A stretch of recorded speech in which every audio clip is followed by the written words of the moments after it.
Hi, welcome to Stump Lab. We've got a project underway and I thought I'd make a number of instalments to see how the progression of that went. Firstly, I'll go back to the start. I'm a handfaller in the alpine areas, have been for 30 odd years, and in doing so have felled hundreds of thousands of trees, most of them to be our altitude species of Eucalyptus regnans, mountain ash, or Eucalyptus delicatensis, which is our woolly butt. In doing that, I've made some anecdotal observations about how trees are leaving the stump. While sometimes I feel like I'm sure I've felled this tree before, that repetition certainly is there. Other times you're observing minor variations or differences. And in those hundreds of thousands of trees, I've made sort of two observations which are of interest. Most times before my scarves close, and they're only 30 to 45 degrees, most times before those scarves close, the tree's direction is well dictated, or that the hinge is actually broken at that point and not offering any guidance at all.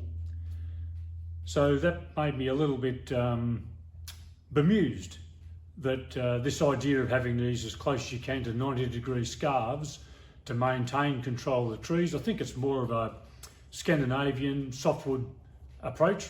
Power to you if that works for your area, but it's certainly a ridiculous thing to do in our hardwood trees for our hardwood logging. Transferring it to arboriculture, of course, if it's applicable in the logging scene where we're learning this stuff from, then there's probably learnings for the arboricultural as well.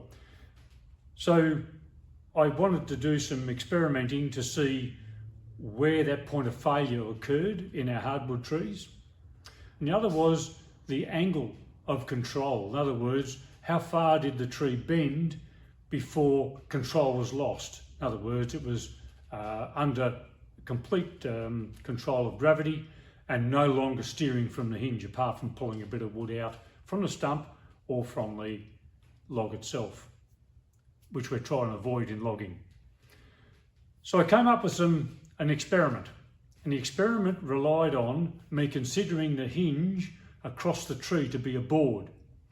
And if we said that that board was 25 mil wide and whatever width of the tree, then if I set up a jig with a board in it and broke that hinge and were able to establish an angle of failure, a point of failure, and a maximum load, I might be able to vary the step heights and pick out some differences.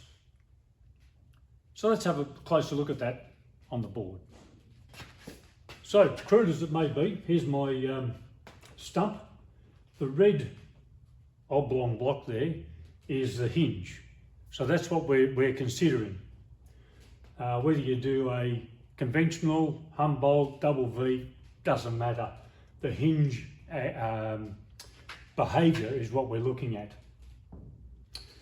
So I call these hinge break tests, and what I'm looking for is at the commencement, when it's straight, I established whatever the angle might be, which is 0 or 90 degrees. And as we go through the action of the board breaking, was to try and watch the load increase until there was no more load. In other words, it was completely failed and on its way to the ground.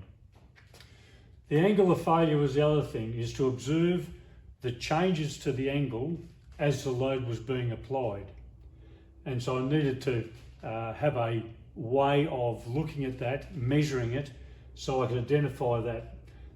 As I said before, the maximum scarf opening is the important thing here. So if our hinges are failing at 25 degrees, what's the point of putting a 90-degree scarf in?